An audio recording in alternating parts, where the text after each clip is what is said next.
காசை வாங்கி ஓட்ட நீயும் போட்டு விடாதே அம்மா போட்டு விடாதே.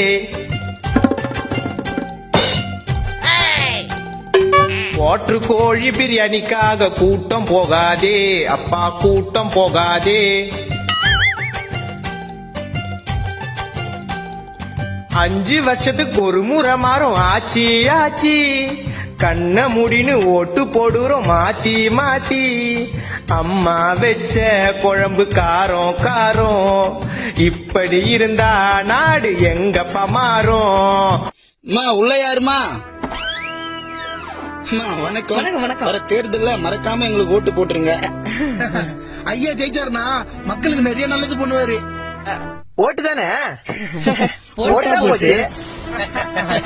ஐயா 18 வயசுக்கு மேல உள்ளவங்க உங்க குடும்பத்துல எத்தனை பேரு? ஏன் ஆபாசமா ஏதாவது காமிக்க போறீங்களா? நாங்க 3 பேர் தான். அது கொடுப்பா.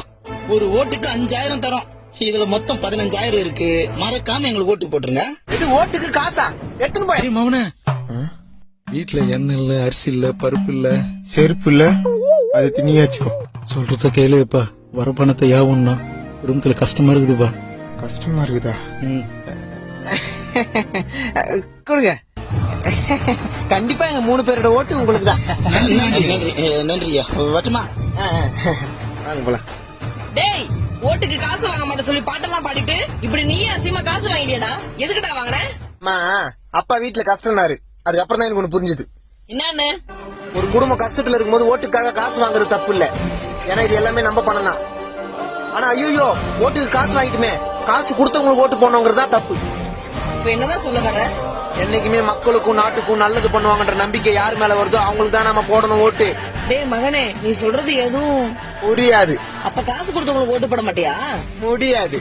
எலெக்ஷன்ல யாருதான் ஜெயிப்பா? தெரியாது. டேய், அப்ப வந்து போனவங்களுக்கு நெஞ்சார்ந்த நன்றிகள்.